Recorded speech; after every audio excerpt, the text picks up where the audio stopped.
Here we are. Welcome into the Dirty Pocket. We are live, and boy, are we alive. You sure are. Oh, man. Here we go. We might as well start it off. Well, hey, I am your host, Stacey Bauman. My co-host and partner in crime is the scout, Daniel Kelly. Also happens to be the writer for Sports Illustrated for the Jets, the Lions, and I want to say congratulations, my friend. As of today, you are now also the Sports Illustrated writer for the San Francisco 49ers. Yes, sir. And USA Today's newest writer for Rutgers and Rutgers football. The scout, Daniel Kelly, man. Wow. Hey. You are a busy guy. Hey, I sure am. I tell you what, my alarm clock goes off, and I have game film starting on. Instead of like a sound effect, it's just game film that comes up on my phone for my wake-up call. I love it. Oh, it might as well be bells, whistles. Absolutely. I mean, I'm a man of many hats. I even wore it today. I have a new Patriots hat on. I'm disturbed by that. I'm deeply disturbed by that. I understand you're disturbed. That's why I wear this stuff, so you'd be disturbed. I've had to look at this Ram stuff for weeks. For months, I've had to look at this stuff. But let's face it, hey, my interview with the Jets came down to me looking Bill Belichick in the eyes when he was the defensive coordinator of the Jets and convincing him to hire me. So this hat is in honor of my first interview in the NFL, and so that's why I have this on tonight for everybody.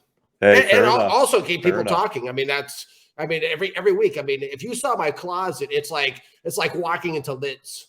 I mean, there's so many hats in there. I've worn a hat since I was 8 years old. I mean, I've worn hats my entire life. You'll never see me without a hat on. People are going to wonder what you're hiding under there, man. Well, I don't know that I've ever seen you without a hat on. No, it's a mystery. You know, it's going to be one of those things where you're going to have to search the archives. I mean, there's pages about me on Google, but just maybe you might find a picture out there with me without a hat. I mean, it's one of those things. But I mean, I wear hats all the time, 7 days a week when I go out, dinner. It doesn't matter, church. It doesn't matter. Always have a hat on. I've even preached in hats. So people are always like, I can't see your eyes. I'm like, I don't want people to see my eyes as much. I mean, I'll look at you, but I don't want you to look at me. I mean, unless I want to look at you, type of thing. So I'm looking at you now. So it must mean I want to look at you. Wow. Sigmund Freud, Carl Jung, they'd have a field day with that whole last 20 seconds. So hey, I tell you what, job. It's hey, the 49ers nation's having a field day with me right now. So I noticed that on Twitter. So yeah, only 80,000, views on my announcement that I'm going over there to write, so I can't imagine what the articles are going to be like. You got a lot of Jets and Lions fans currently already, so I'm sure that there's some of that same love headed your way in San Francisco, where you have been an open fan and proponent of the great Trey Lance. Oh, yes. Good grief, absolutely. San Francisco. Absolutely. I mean, people are digging through the archives, digging through my old articles, screenshotting stuff, tweeting it out, retweeting it. I mean, it's a virtual bonfire of information about Trey Lance going tonight. I looked on to see if I was trending yet on Twitter, but not quite. But I bet when this is all said and done, I'll be trending. Okay, I don't doubt it for a second. So, in the way of getting started tonight, as is tradition, what are we drinking? Who are we going to be begging to be a sponsor? Oh, here we go. Here we go. Got? Are you ready? Sunkissed. Last week it was RC Cola. Like, who knew that even existed? Check this out. Check this out. Ready? Let's best Arsenio Hall, right? I can't turn around right now because I'll knock down my backdrop. But best Arsenio Hall, right?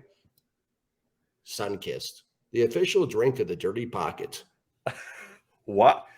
Why Arsenio Hall? Man, you are showing your age there. I've been on that show, by the way. Been on stage. You have a Nolan Cromwell jersey in the background. What do you mean I'm showing my age? Well, yeah, but you're a little bit more of a mystery. I mean, I got white hair. Everyone's kind of like, what's going on with Kelly, Scout Kelly? When my wife Samantha and I, when we tell people that we have 9 kids together, they look at us, right? They look at us like, what? We thought you were like 30, 32, maybe 33. How's that possible? It's a mystery. It's one of those things that just keeps people guessing. That's the best part about it. So number 1, you have to find a picture of me without a hat. Number 2, you have to find out my age. Hey, it's out there somewhere. I mean, wow.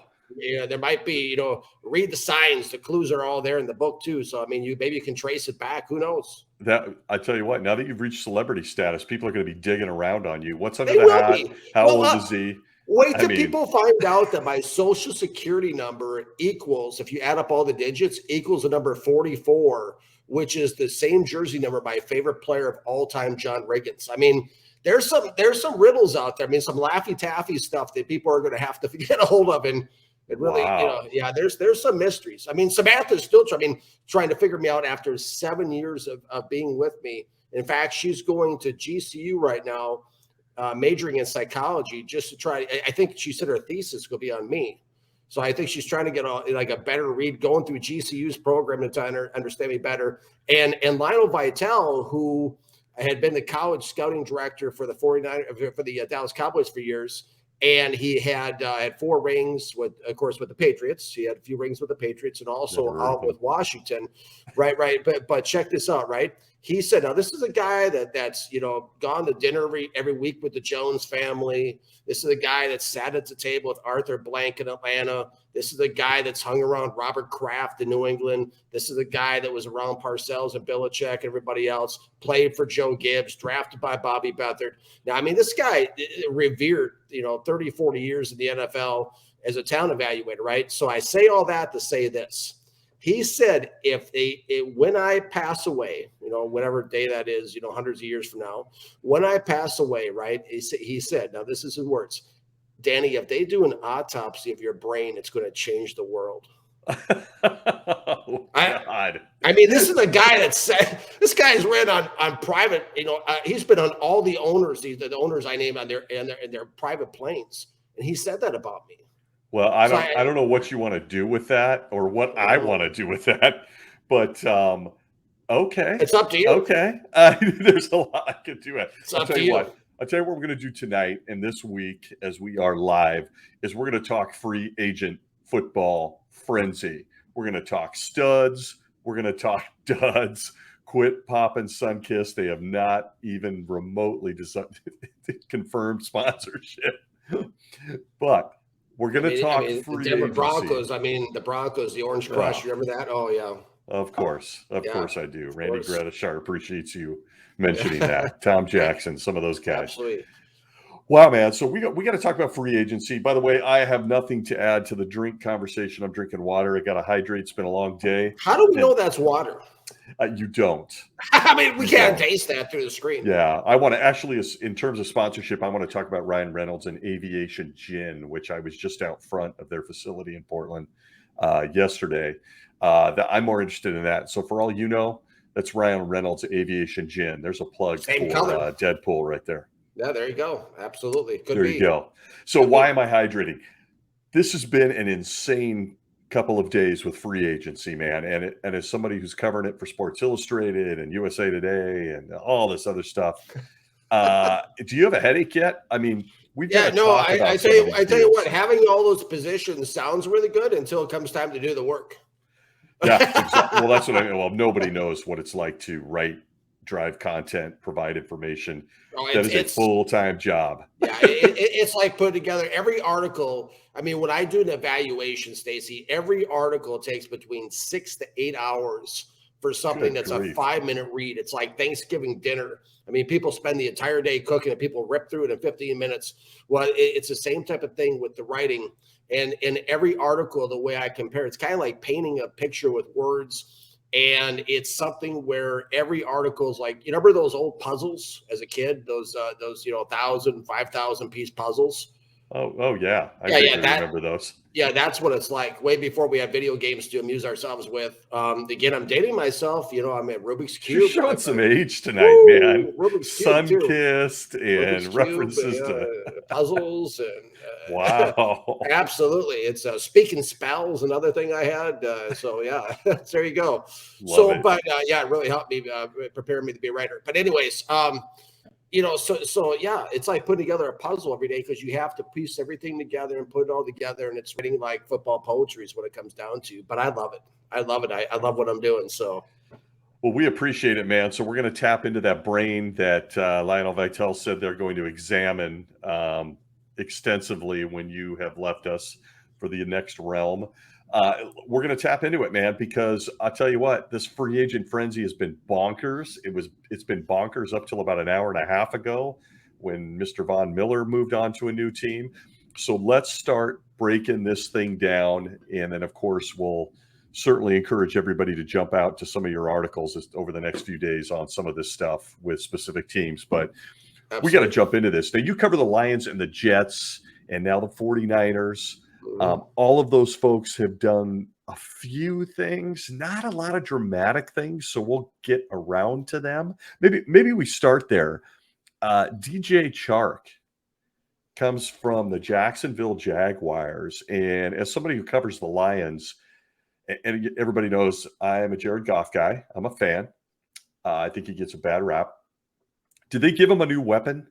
I mean, a 1-year deal here for DJ, 1 year, $10 million, a prove-it deal with the Detroit Lions. What say you and what will you say or write for the Detroit fans who desperately need something to hang on to, man? I know, and this isn't it. It's oh God. Sorry, Detroit. I'm sorry too, Detroit. I really am. I've written a lot of articles with a lot of high hopes for a lot of free agents that were coming into the free agent market. And when I saw what the Detroit Lions did in free agency, especially on day one, it's like the whole idea as an aspiring general manager, okay, which is myself. The whole idea of free agency in the draft and the offseason acquisitions is to upgrade your team's talent level. And when I saw the Lions day one, they re-signed a lot of their own players. And it's like, okay, wait a second here. It's like, if you always do what you've always done, you always get what you've always gotten type of thing, right? So they're 3-13-1, and their first move on the chessboard is to try to go out and quickly regroup the nucleus that was 3-13-1 and bring them all back into the fold, okay, including the backup quarterback who's horrible, the Tim Boyle guy, right? And so that's where they allocate their money towards. And then, as you mentioned, this signing, I want to circle back for a moment to the signing of the DJ, Chark, for 1 year for $10 million. Okay, let's unpack this for a second. Okay, everybody gave Jacksonville a very hard time for the amount of money they put forth for Christian Kirk. Let me turn up your volume on this one, because Christian Kirk is a baller, okay? Christian Kirk is one of the most underrated free agents in the entire market. I was so impressed with Christian Kirk when I watched him for Arizona. This is a slot guy that can stretch the field vertically. He's open on almost every play, and he was lost in the shuffle of all those weapons that Arizona had this year when they peaked too early, like we talked about, and they petered out in the down the stretch. But Christian Kirk is a great investment. A big win for the Jacksonville Jaguars. People talk about the contract. Listen, 10, 20, 50, $100 million is thrown around. Every single contract, it has those kind of terms on it, it seems like. I mean, it's ridiculous. We're all talking about the price of gas, the rest of us, right? And these guys are all making, 10, 50, 100, $200 million. And we're talking about an extra $1 a gallon, like it's going to be the end of the world, right? There's a disconnect there, but everybody's making this kind of money. So NFL money, this is what it is in the current economy of the National Football League. Christian Kirk was a big win for the Jacksonville Jaguars. Now we'll hit the rewind button on the show. Okay. Did you like that sound effect? That's really high tech right there, man. That was high tech. Okay. So Christian Kirk's a thumbs up in Jacksonville. Thumbs up. Cisco and Ebert, okay. 2 thumbs ups. Okay. But he basically replaced DJ Chark, who went to the Lions on a 1-year deal. That's where I'm going. Thank you. We're playing connect the dot. Another thing I loved as a child. Okay. I used to sit on the airplane and play connect the dot. I traveled a lot as a kid with my parents. My dad was a traveling salesman. Anyways, so yes. So Christian Kirk goes down to Jacksonville, replaces DJ Chark. Okay, 1 year, $10 million. Okay, let's pause for stations to identify themselves. Okay, 7 catches last year, coming off a broken ankle. When I saw that signing, it's like I don't know if you have where you're at, like the Dollar Tree or the Dollar Store. Oh yeah, right? we got that on the West Coast. Right. Yeah, we have the shiny Dollar Tree. establishments. Absolutely, it's up to $1.25 an item right now when I've gone in there. But it's like that's the type of receiver that it says why. And I know you like Jared Goff. Okay, why the Detroit Lions can't seem to go out and get big time receivers for him is beyond me. It's these nickel and dime guys are just borderline guys. 7 catches, broken ankle. That's like having a car with 3 tires. Okay, a broken ankle for receiver is a big if. Okay. And you bring him in for $10 million. I just don't understand that whatsoever. You got to believe they're going to dive into it in the draft, right? I mean, Brad Holmes and the front office. Well, I don't know what they're going to do in the draft because, last year they thought the whole thing circled and revolved around Penei Sewell. I mean, you need weapons, okay? He ended up good, though. And they went second and third. They switched to a 34 defensive philosophy, and I'll unpack what a 34 is because I'm not like all these announcers on TV that just talk about these high-end terminologies and never explain anything as we talked about offline. A 34 defense is 3 down defensive linemen, 4 linebackers. Detroit switched from a 4-3, which they historically 4 down linemen, 3 linebackers have been in the past. Okay. And then they switched to a 34. So they bring a 34 defensive end, which is really kind of a hold the point guy. And then they bring in the nose tackle, Lee McNeil, who's decent. I liked him, but he's a nose tackle. Okay. The key to winning in the National Football League is getting to the quarterback, covering the pass from a secondary standpoint, and being able to score points. Okay, they did not allocate their resources in those areas whatsoever in the first 3 rounds. They went to the 4th round. This is all off memory. Nobody's feeding me this information. I like the networks. But they went Amon-Ra St. Brown, okay, and threw him like a gazillion passes, and he came up with like 80 of them, right? Or I think last season, or 90. I forget which one it is, but I don't know. A lot. Okay, he broke a rookie record for the Detroit Lions. Okay, but they threw him like 129 targets. So, I mean, I would hope anybody in the NFL could catch that many if you're throwing that many. Okay, and most of them were short within a 3 to 5 yard radius, basically, when defense were just kind of giving that up underneath. But they didn't go out and get the weapons for Jared Goff. So, hey, listen, Goff's confidence is like going to the amusement park on a roller coaster. Okay, it's up and it's down, and it's mostly down sometimes.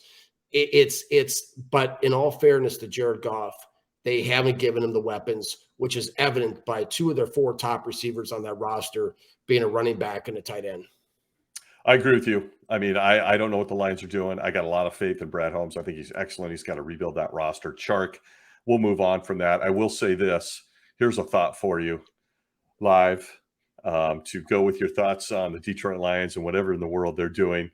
Just know that they're already expressing their deep interest in bringing back one of those 3-4 linebackers and their captain, Mr. Alex Anzalone, who I did not enjoy playing football on the Lions games last year. So we will move off the Lions now, and we will move over to a less controversial subject, one that I know you'll be able to give us some great insights on because you teased this for weeks. I am very excited and riveted to be sitting on the edge of my chair, looking forward to watching Pittsburgh Steelers quarterback Mitch Trabinsky play football in 2022-2023. 2 years, $14 million. Scout Kelly, were you doing backflips? Are the Steelers now contenders in the AFC? By the way, this shaking head right here, pictures with 1,000 words. That's for Alex Anzalone. Okay, that's I didn't need to comment on that. And the head will just keep shaking for Mitch Trabinsky in Pittsburgh. This is the strangest fit from a chemistry standpoint of any free agent signing in the National Football League. I don't get it. Yeah, it doesn't fit whatsoever. Okay, and I don't understand this at all. Are they a contender? Absolutely, it's a hard no. They are not a contender with. I mean, if I look at their situation, right? I mean, I didn't think it could get any worse other than having Dwayne Haskins as a backup last year until I saw this. I mean, it's when you look, I mean, people have a short-term memory when it comes to some of these guys. They're like, oh, this guy's a baller. This is, they got flames coming up next to the tweets, with this guy, right? Okay, Mitch Trabinsky, okay. Do we not remember what he was in Chicago? He produced one winning season in 4 years. Okay, yeah, you're smiling, drinking some whatever you're drinking. Okay? I got to hydrate for this one, man. 2017. 7 touchdowns, 7 interceptions. I mean, I'm sorry, I don't have a teleprompter. 2018, 24 touchdowns, 12 interceptions. 2019, 17 touchdowns, 10 interceptions. 2020, 16 and 8. Do we see a trend here? I see as an evaluator a very high, touchdown interception like ratio. Like it's not a good sign. They basically replaced Trubisky, in Chicago. That whole thing blew up sky high. And then he goes to Buffalo, sits behind a great quarterback, obviously, what they've got going out there, in Buffalo. And, of course, that whole system and Brian Dabble that was out there and all that stuff with the Buffalo offense. And somehow, some way, people think that him just sitting on the bench, he went through some kind of transformation, and now he's going to be something different in Pittsburgh, which he's absolutely positively not going to be anything different. And not only that, but that division, okay, they're going to punish him. They're going to punish Mitch Trubisky, and that's an awful fit. That is really, at the end of this thing, they're going to, the Steelers Nation's going to be asking for a refund on that check. I think Najee Harris is going to be one tired guy next year. He already ran the ball a ridiculous amount. Maybe they can get Hines Ward. Maybe they can pull somebody. I mean, it is literally insane to think of what's going on in Pittsburgh, which is a traditional powerhouse in the NFL year in and year out under Tom. It makes no sense. It makes no sense. Weird. I agree with you. I really thought they were going to go all in on the Deshaun Watson sweepstakes.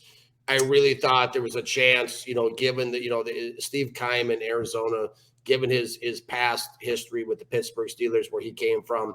I thought maybe this might be a trade partner, with Kyler Murray's situation. Maybe they'd work something out there. But they fooled us all, and they went with Mitch Trubisky. I mean, that's mind-blowing, man. So that's mind-blowing. Let me flip to something I'm guessing that you feel a little bit stronger about, or feel better about, I should say. Braxton Berrios, who I think you're bullish on for the Jets. Yes. 2 years, $12 million. Like that signing? I think that's solid for your boy, Zach Wilson. Great signing. Okay. Zach's favorite wide receiver down the stretch. If you look at the statistics, that's the guy he was targeting. That's the guy he went to over the last 4 or 5 games. And, it's a great signing. I kudos to general manager of the Jets, Joe Douglas, for recognizing the importance of chemistry between his young quarterback, his second-year quarterback, Zach Wilson, and, wide receiver Braxton Berrios, because, see, that's something here that a lot of people miss or don't talk enough about, in my opinion, on the national platforms, is the importance of chemistry. We play so much fantasy football that sometimes it kind of leaks into the league. And I can just put this, let's just throw a DJ, Chark against the wall and see how, he sticks with Jared Goff, or, let's just throw this guy, let's just throw Mitch Trubisky in here. And, it's the importance of chemistry is extremely, it's extremely valuable. I mean, I grew up watching and learning and studying from Bobby Beathard, who's a Hall of Fame general manager, in my mind, the best GM in NFL history for Washington. It's not just because I'm a homer or because I'm a Washington fan. This guy took 3 different organizations to help them go to the Super Bowl with Miami, Washington, and San Diego. And he's the only, I mean, a lot of these different GMs and head coaches run the league, the Patriots for years with Tom Brady, the Steelers of the 70s with Terry Bradshaw, the 49ers of the 80s with Joe Montana. They have this consistent, guiding force. Washington Redskins under Bobby Beathard, Joe Gibbs, the only, they had 3 different quarterbacks they won Super Bowls with, and all 3 of those guys were cast-offs from either, like Joe Theismann, the CFL, Doug Williams was in the USFL and he came back. And then Mark Rippon was a 6th-round draft choice, the three quarterbacks that won the Super Bowls out there for Washington. But I understood the importance of chemistry because, I mean, Beathard only had, I think, like 3 number 1 draft picks in not 1 year, not 5 years, but like 10 or 11 years. He only had 3 number 1s overall. So he brought in a lot of later round guys, and he really built a team. My grandma, God rest her soul, who I was extremely close to, she always said that, the Redskins were like a family. Every time, that's what she alluded to him. She was born in 1913. She always loved watching with me, and I watched with her the games and stuff. And she always talked about how the Redskins were like a family. They had that chemistry. Chemistry is extremely important. A quarterback has to be able to trust, to know that his receiver is going to be there when he releases the ball, because in the National Football League, a lot of times the quarterbacks have to throw the ball before they make their break. It's not like at Clemson with Trevor Lawrence, where he could just wait till the receiver is like, hey, throw it to me. It wasn't like that. You actually have to throw the ball. It's like in Major League Baseball. You have to start swinging before they release the ball. Otherwise, you're talking about a 100-mile fastball. So a lot of times. But Zach Wilson, the timing of those routes, and he trusts Braxton Berrios, and Joe Douglas was brilliant picking up on the chemistry between the two of them, because that's extremely important for a young quarterback to have confidence who he's throwing the ball to. So that was a great signing, bringing back Braxton Berrios. Great value. Love it. Yeah, I love it. Way better value than the DJ Chark. We keep going back to that. That's I'm not wild about the Christian Kirk side. I don't mind Christian Kirk in Jacksonville. I'm wild. It's the money. The money. Look at the money in the NFL. Look at the money in the NFL. Okay, I mean, everyone's getting paid. They're handing out $50 million checks like the $20 bills. I mean, it's the money is every team's got the same amount to spend, and I think it was a great signing, because down in Jacksonville, just to touch on for a second, they have to get weapons for Trevor Lawrence, and Christian Kirk is someone who's open on every single play, just about when I watched him in Arizona, and he's going to be a great, reliable, dependable receiver down there who's really going to shine. So it was a great recognition by Trent Baalke down there in Jacksonville, saying, okay, we have to get receivers in here. And not only that, but when you have a receiver in the slot, you're picking up the nickel a lot of times on the coverage, a nickel back, not the 2 starting corners. You're picking up a nickel instead on the slot receiver. And so it was always a little bit less than the starting corners. So Christian Kirk is almost like an outside receiver who has the ability to run in the slot. And that's going to be a mismatch. I think he's really going to do some things down in Jacksonville. Hey, the Jags have been active, man. I mean, let's talk about them for a split second. Not a lot of time. We're very open on the show that neither of us are big Trevor Lawrence fans, but no, not at all. They're giving it a shot now. I mean, they took your guy Scherf from guard from the Commanders. They added Evan Ingram at tight end. They added Christian Kirk. Yep. They're adding. They stole our starting corner, the Los Angeles Rams, Darius Williams tonight, to play defense on the edge down there. So they're making some moves. They're spending a lot of money on this. And it kind of makes me wonder, since they're sitting atop the draft again, where they're going. Are they going to grab one of those tackles? As of tonight, I think right now, I think they're going to take Aiden Hutchinson. I do too. I think they have to. I think they have to. Yeah, I think they're going to take him, and they're going to with the Scherf signing, I think they're going to go that route. So there's that. So let's spend a few seconds just briefly on the Washington Commanders. He turns to the sun-kissed almost. Because I don't really want to talk about it. Well, who does? You added the great Carson Wentz. In one of the weirdest moves over the last 24 hours, J.D. McKissick says, I'm out of here, and then changed his mind today and says, nah, I want to be a Washington Commander, and goes back. Who I really like. Yeah, good player. I really like McKissick. Good player. I do. I liked him a lot in Detroit. Gave him a high grade. Came over to Washington. Played very well. I think he's an electric little back. Let's say on the backfield. But it's very interesting to watch the Commanders in free agency. Lost a starting guard, Pro Bowler. McKissick leaves, comes back. There's some tight ends flying off the board. Austin Hooper came available today. It'd be interesting to see if the Commanders go after him.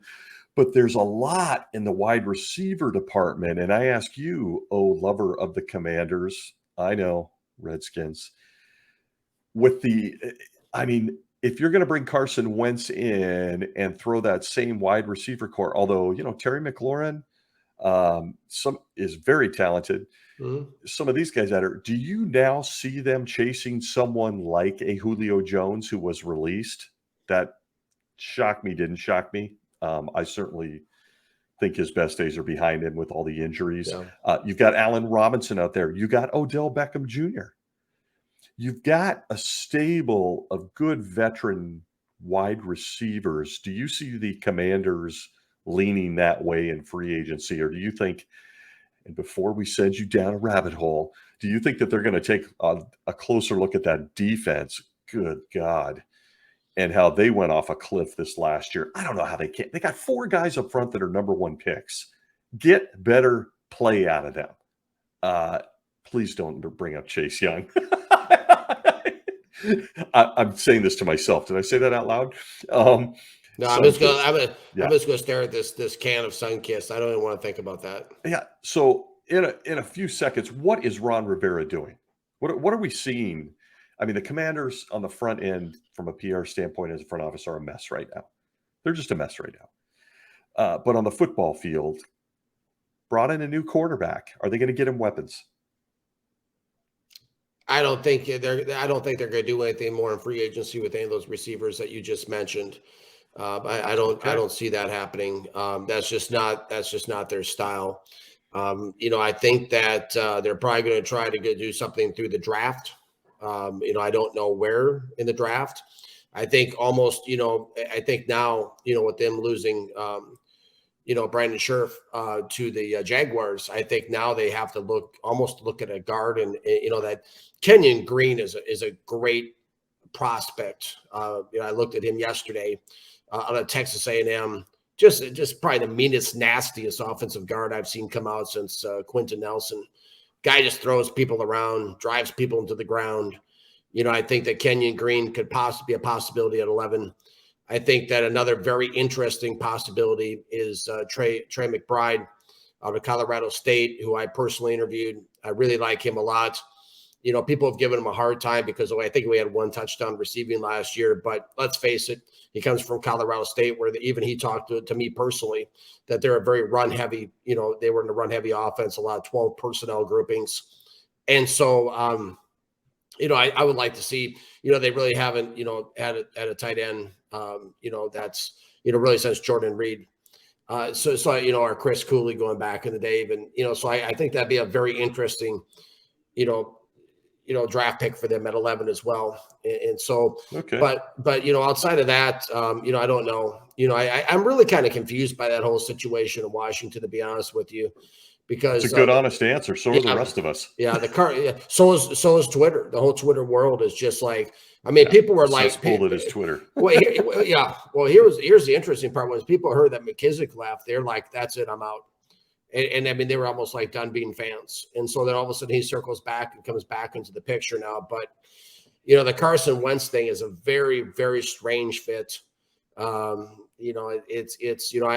like Carson Wentz as a person. I saw a beautiful story about him, about how he, really was there for a small child that went through terminal cancer and had a Make-A-Wish thing, when he was Philadelphia and everything. I read this real touching article this week about Carson. So, I mean, a great individual as a person, but it's I don't know. I mean, that's kind of a strange fit for a quarterback standpoint out there. I was really hoping they went after Deshaun Watson, but yeah, I love Deshaun Watson. As a football player, I'd stay hell away from him as a business guy. Well, what's interesting is it's everything. He's come back. Obviously, nothing's happened legally with him at this point. But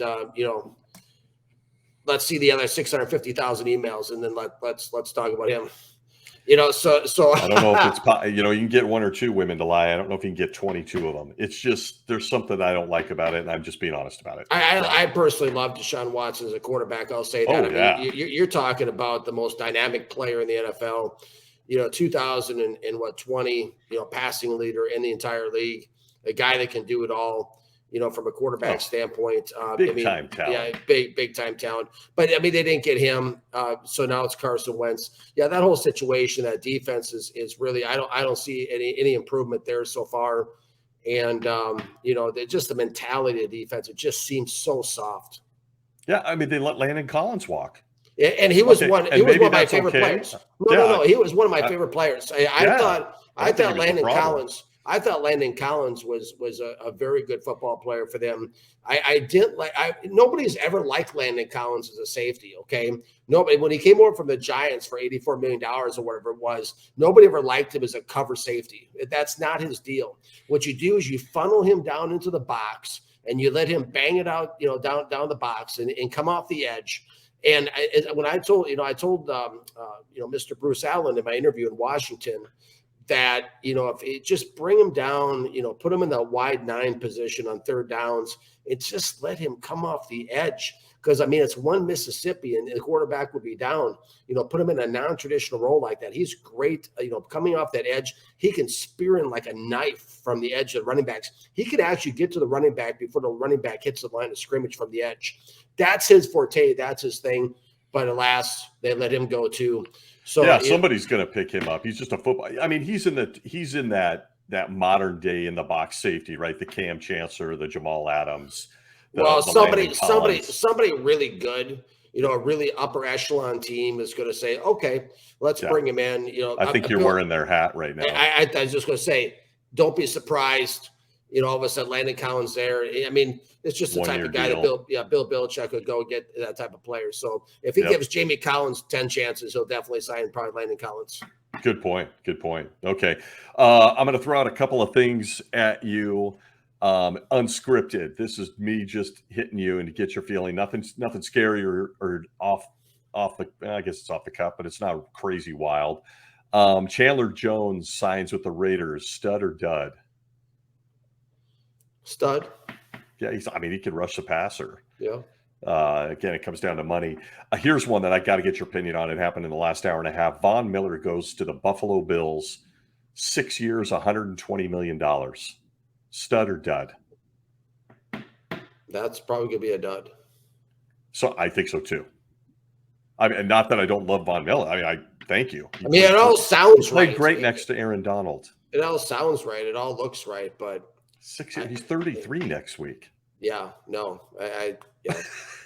Again, some of these teams, I just wonder. I'm not a capologist. I don't need it, but you give him a 6-year contract. It's averaging, I guess, when you look at the language, about 17 to 18 million a year. I guess he's got 2 rings. Diehard Rams fan, really like Vaughn. Solid. He was a great leader and gave some great leadership advice to some of the guys on defense. Most of the year wasn't a huge factor. Turned it on great through the playoff run in the Super Bowl, playing next to number 99, who does that for people. And it's just what a signing. That's a ridiculous amount. That's a ridiculous amount of money to give a defensive player at 33 years old. A guy who's been bouncing around a little bit. I don't get it. Yeah, no, that's a head scratcher. So let me throw a couple of names out at you, and this is totally unrehearsed. This is just gut stuff, okay. And where you think they might end up, or if you think they'll be a stud or dud. Either way, Bobby Wagner, who for 10 years held down the middle in Seattle, was a 9-time Pro Bowler, I believe. Unbelievable. Still sitting out there on the free agent market. You got to believe contender, right? Yes. Could you see him with that hat you're wearing? Very possible. Very possible. This probably could be a guy like, kind of reminds me of a situation where London Fletcher. Him? God, I loved. Yeah. We must speak wholly on London Fletcher. He is one of the most underrated players of my lifetime. Right. And I think so too. I mean, if you compare his stats to Ray Lewis, I think I saw something on Facebook once. It's very similar. But of course, London's not in the Hall of Fame yet. But great player. But I'm not saying that Wagner's on the same caliber as a London Fletcher. But he's certainly pretty good, and I definitely see him ending up with a contender, and he'll play pretty well for them for a couple of years. Okay, here's somebody that I'm thinking for the Commanders. I'm just going to be forthright. Stephon Gilmore, NFL like Defensive him. Player of the Year a couple of seasons ago. Ron Rivera connection, maybe. I like him. I like Could he end Gilmore. up in Washington? I don't think he goes back to New England. Well, it's interesting because Martin Mayhew is a general manager there, and Martin Mayhew used to be a corner for the Washington Redskins. He has that background, so it's very possible. It's very unlikely, I think, because they don't really seem to bring in those type of players a lot of times. But yeah, Gilmore is a good football player still at this point of his career, and he'll, yeah. I mean, really good. Yeah, Here's he's a guy really good.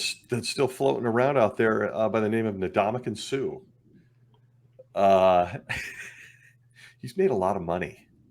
Yeah, not as much as Kirk Cousins, but nobody in NFL history has made as much as Kirk Cousins. I saw a stat the other day. I don't know if I can find it on my phone by the time I pull it up here, but it was a ridiculous stat. Let me see if I can find it really quickly here, because this is mind blowing. I mean, this was something I think Warren Sharp put out the statistic about. Did you see it about the Kirk Cousins thing? I did. I saw the numbers. I don't have it in front of me to be able to relate it to those listening or watching. Kirk Cousins. Where are you? This is good but it's stuff. Absurd. Hey, hold on for a second. Hold on. We can talk about it. Kirk Cousins. Here we go. Here it is. Okay. Kirk Cousins. This is Warren Sharp who wrote this, right? Has a 59-59-2 record as an NFL quarterback. Performed slightly above average, it says, and he has made almost over $231 million. It's mind-numbing, man. That guy. People used to tear into Sam Bradford because he signed contracts before the rookie deal, right before they were capping that thing, and he made hundreds of millions of dollars. And Bradford was just a victim of injuries, playing on terrible St. Louis Rams football teams. But Kirk Cousins, he's played on good Redskin teams, solid Redskin teams. He's played with Adam Thielen, Justin Jefferson. He's had Dalvin very Cook. Good receivers, yeah. Great running back. A lot of weapons. 59 and 50. What? What's happening? Listen, he's a check down monster. Yeah, here's the thing with Kirk Cousins, okay? He folds like a picnic table under pressure. Whenever a season or a game is on the line, when he left Washington, I was in the process of I was in communication with Mr. Jimmy Haslam, the owner of the Cleveland Browns, and I sent him a 166-page GM proposal when he asked me for my ideas personally. And it was coming to be time for Kirk Cousins to leave Washington. I wrote a letter to Mr. Haslam basically pleading with him not to sign Kirk Cousins. And this is back in like 2017, okay? And right when I'm from Minnesota originally, from the 612, okay? And so right when Cousins, of course, being a Washington guy, all the Minnesota fans I have on my Facebook, they're like, we stole your quarterback. I said, mark my words, he will never win a championship for your team. Kirk Cousins was the perfect quarterback for the Minnesota Vikings. Why? Because he's an oversell and an underdeliver. Like the Vikings, every season, they always have all this hype, all these high expectations, all these Pro Bowlers, but they always under-deliver. He is the poster child for the Minnesota Vikings organization. And for a new GM to come in there and a new head coach from your Rams. That's right, okay? Kevin O'Connell. From your Rams, right? Good coach. Okay. Right now he is a good coach and a good general manager is there too, from what I hear. Very smart man. Yep. So, but they come in and again, it's like, okay, let's put this together. And it's just like the Lions, okay? 3-13-1. They hit the emergency panic button to bring back the nucleus of the 3-13-1 team in free agency. So what do the Minnesota Vikings do? New regime, everything is new, everything's cleared out, right? We dusted off the trophy case again that has nothing in it, and we re-sign Kirk Cousins for another $35 million. What do people expect? I'll tell you. You can save yourself the money for the Sunday ticket this year, okay, Vikings fans. If you're watching, you can save it. You can put the money towards Christmas instead, because it's going to be the same result it's been in the previous years. So two thoughts on this one. I totally agree with you. As of tonight, at the time of this live broadcast, they're trying to trade Danielle Hunter, their best defensive player. Mind-numbing. I know. Come on. My gut tells me Kevin O'Connell, who comes from the McVay tree, who comes a little bit from the Shanahan tree, who's a little bit West Coast, he believes, because Shanahan has always loved Kirk Cousins, that he could take Kirk Cousins with his skill set and inject that Rams offense into that with Not a Justin chance. Jefferson. I'm telling you, you watch what happens this Not a next year. chance. Not a chance. Dalvin Cook in the backfield and a couple of great wide receivers. I bet you they go tight end. I could see your guy that you interviewed, Trey McBride, end up in Minnesota somehow. I could actually see what they're thinking. I'm just not buying that they could do it. So I want to throw something wild at you here before we close out. Yeah, I don't know if you've even been following this because I did not ask you, but it's kind of on the cusp or on the edges of this Minnesota Viking conversation. The situation in Cleveland with Baker Mayfield. I mean, this could end up really sad. He played with a busted shoulder. He was playing really good. Brought the Browns back to the playoffs after all this. Love him or hate him, Mayfield's a baller. Is he the top quarterback league? No. Can he get you somewhere? Yes. Call me crazy. What do you think about just Baker? like a Rams fan. Yeah. No, you need to call me world champion Los Angeles Rams fan. Thank you. Yes, I've waited decades for this. That's why you don't like my hat, isn't it? I don't even see your hat right now. It makes me sick. So, yeah. Baker Mayfield in Minnesota.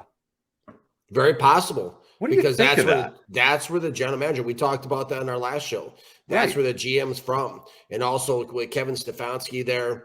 And the because this whole thing is a relationship-based league. So it's very possible that's how business gets done a lot of times. Very possible. I mean, Baker Mayfield sounds like he's done in Cleveland. I mean, I saw something on Twitter last night. I mean, he's written his goodbye letter to the Browns fan base. And he's done a really nice job for them. And they really struggled for a lot of years to find a quarterback there in Cleveland.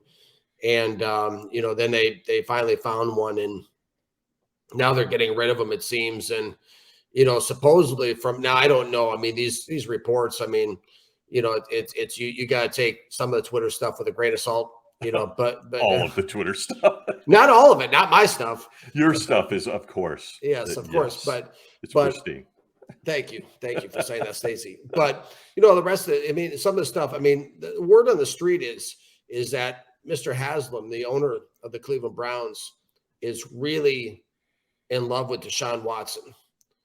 And he seems to think, from what the report said that I read, seems to suggest that he feels that Watson is the missing piece of the Browns Super Bowl puzzle. He's not going to go there.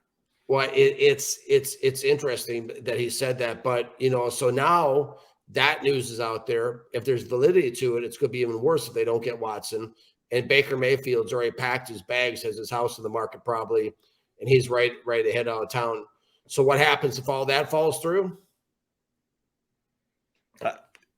It's going to be interesting, man. I mean, I'm going to throw some stuff out at you with this.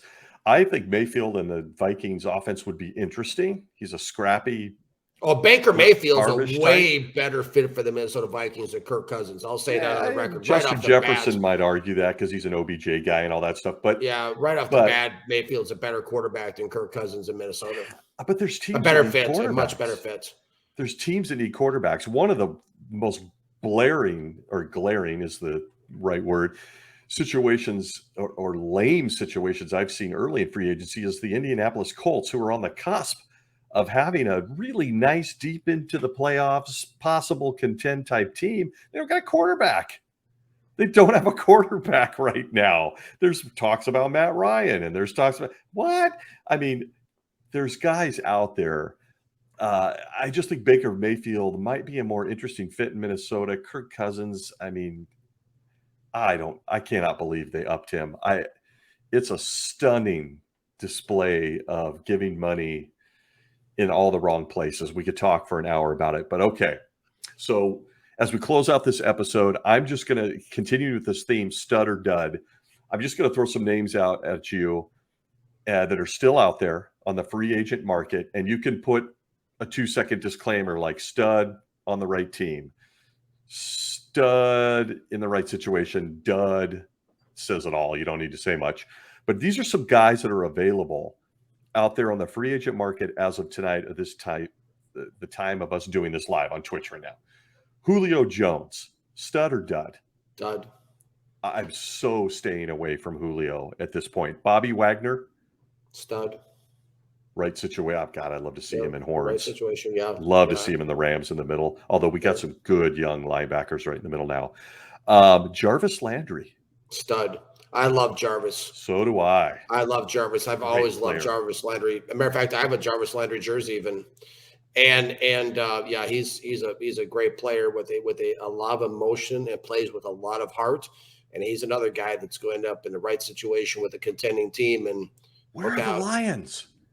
Where are the Detroit Lions on Jarvis Landry? Yeah, there you go. Jarvis Landry would by the time the plane touched down Detroit, he's the best receiver in the room by far. By far, you could put 5 of those guys in Detroit together, not equal his talent level. Change the culture.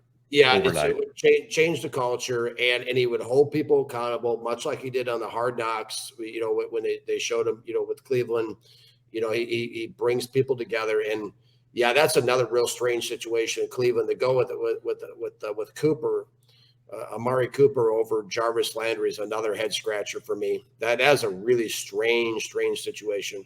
And why are you going out and getting Amari Cooper when you have so much unrest at quarterback? I mean, does anyone realize in Cleveland that no matter what happens now, it's bad? They have completely alienated Baker Mayfield by bringing Deshaun Watson in the room. They've told him, we don't think you're good enough to play here. Right. They almost have to move Baker now. And if they end up keeping him, now what? So Cleveland Browns fans, I say there's no way you get Watson. I don't think Baker Mayfield's there at all next year. I'd be shocked. Who are the Browns going to have a quarterback next year? Jimmy G? I mean, this is getting Jameis Winston. Oh, Cleveland. You got to bleed for Cleveland and Detroit. Just the stuff people do in the front offices there. Okay, stud or dud? Joe Hayden. Stud. Okay. Patrick Peterson. Going to throw a few corners at you. Stud. Okay. Veteran cornerbacks that on the right squad. Right squad, yeah. They understand. They understand how to play the game. They understand. They'll keep you in the game. Here's a guy near dear to your heart, Jameson Crowder. Yeah, I like him. Stud. Yeah, he's out there at the wide receiver. Here's 2 that I'm going to do 3 real quick, rapid fire. Jimmy Graham. Yeah, in the right situation. Yeah, I agree with that. Okay. Juju Smith-Schuster. Probably has upside. I won't call him a stud. I won't call him a dud. He's got upside. He'd be a good number 2 or 3, right? Yeah. He's not. These are all receivers, Stacy, that we're mentioning. Okay, well, I'm about to give you the big one. Detroit should be running for. I can't believe the Jarvis. Yeah, I mean, I mean, Jameson Crowder is another guy. Detroit, give Goff just those 2 guys and just see what happens. He's kind of Amon St. Brownish though. So I could Jameson Crowder in terms of size and I mean. Oh, Jameson Crowder. Could he play at the number 2? I mean, he wouldn't play inside. Okay. Yeah, absolutely. Yeah. All right. See, I'd rather see Amon St. Brown. Amon-Ra St. Brown. I'd rather see him in the slot to begin with. So yeah, I think he'd be a good number 2. They just don't have a number 1 there in Detroit. That's the problem. So we'll close out with this one, and I can't wait. Oh, jeez. Jadeveon Clowney. Oh, that's one of your guys, isn't it? I think he's the most overrated football player of the last decade. And you know what's scary? I could see him being on the Rams next year because we lost Von Miller. I could see us signing him to a 1-year deal type. What would you do? I'd shrug. I wouldn't hate it. I wouldn't love it. He's going to be injured. He'll be injured by week 3. Right. But I'll tell you what, if you can't play it, I mean, Dante Fowler played next to Aaron Donald and got the bag in Atlanta the next year. Von Miller played next to Aaron Donald and got the bag the next year in Buffalo. This is what happens. So if you're Jadeveon Clowney and you can't play next to the GOAT. Big name. Yeah. Yeah. So and by the way, Jason Pierre-Paul is out there as well, which is kind of an interesting set. That defensive line in Tampa, Ndamukong Suh, Jason Pierre-Paul. Anyway, we could talk all night about free agents. Has there been one signing you absolutely loved as we close? That I absolutely love? Your favorite signing. The favorite signing so far, I think, is the Christian Kirk signing down in Jacksonville. You're big on that. Yeah, I'm huge on the Christian Kirk signing. I really am. I mean, as far as bringing somebody in, I mean, we talked about the Braxton Berrios. That was, the upside of that with the Jets. Good player. But yeah, I really like. I think. Let me say this, okay? J.C. Jackson is another big one for me. Even talk about him. With the Chargers. I really like J.C. Jackson a lot. I think he's a really good corner. Think that New England's going to really miss him quite a bit. And I'm sure they have plans to bring in somebody. I would be a bit shocked to see him take Roger McCreary in the draft coming up here, because McCreary is a very mature, well beyond his years technician at the cornerback position. So maybe at 21 they take him. Maybe that's the plan all along. But yeah, J.C. Jackson, I think him and Christian Kirk are my two favorite signings so far. You nailed the J.C. Jackson was my favorite one. Yeah, I think the Chargers, the Los Angeles Chargers, just got light years better on defense. Brandon Staley, and he also. I didn't say San Diego, did I? No, I have to train myself to say Los Angeles anymore. Yeah, absolutely. Crazy. So I thought maybe I said it. I couldn't remember. So it's. I'm still working on Washington Redskins and San Diego Chargers. I'm still working Baltimore on all Colts, that mentally. Houston Oilers. Oh yeah. That's Chicago Cardinals. Completely true. Well, okay, that's wrapping it up for this week. It's Free Agent Frenzy. We may go Free Agent Frenzy next week as well here on the Dirty Pocket. Folks listening and watching, whether you're on Twitch, you're on YouTube, join us, subscribe. We appreciate it. We're having a lot of fun doing this, and it is only growing as the Scout continues to grow, and I am continuing to grow. And oh, look at that. We actually have a comment from my lovely better half. She has no idea what we're talking about, but we're hot. So go Niners. Yeah, not so much. Maybe she meant to send that to Jimmy G. I'm not really sure. Well, I tell you what, the Niners fan base, the 80,000 people that have seen my announcement going over there to right, that's a shout out to them, to the Niners Nation. So that's there you go. Thank you from the Crystal Coven Co. Folks, go check that out. She does very well over there. But yep, that's where we're going to wrap it up. Thanks here on the Dirty Pocket. Follow the Scout, whose empire continues to grow as a writer for Sports Illustrated and USA Today. Jets, Lions, 49ers, Rutgers football. We got NFL draft stuff coming up and all sorts of other cool announcements forthcoming as we work behind the scenes. You can follow me on gridironicon.com. We've had a series of really cool interviews lately with legendary linebacker like Lofa Tatubu, and also Mike Mertz, who runs the Quarterback Project, talking QB. So lots of fun stuff we've been doing. Follow us, like us everywhere. You see the stuff on the screen. For myself, we are out of here. Scout Kelly, any parting words? I tell you what, you ever seen that meme? Oh, no. You ever see that meme of Kermit the Frog typing on the typewriter really fast, like he's banging the typewriter and everything? That's your life. You know what? When you think of the Scout, think of that meme of Kermit the Frog banging on that typewriter, because that's going to be me from dawn to dusk, writing for all these publications. Very nice. Very nice. And by the way, do that with him not wearing a hat. Picture that. Wow. Because we don't know what that's like. So we don't know what it's like. And I'm not green. So that's another thing. So that's even though I work for the Jets, they're green, but I'm not green like Kermit the Frog. So, but outside of that, parting shots, no, we'll save that for another time, another show. Don't get me started on Kenny Pickett. We're not even going to go there. We know the players that trigger you. So we'll save it all for next week, folks. Follow us, tune in at the Dirty Pocket. You can find us in all the usual spaces and places. Thanks for joining us, and we will see you next week. Absolutely. My first article for the 49ers comes out next Wednesday, and I know the 49ers nation is ready for that. He's plugging. I'm just wondering, what should I write about? I guess it'll be a mystery, just like what's underneath the hat and how old am I? And Niner fans, ask that before you ever ask about Trey Lance. And on that, we are out.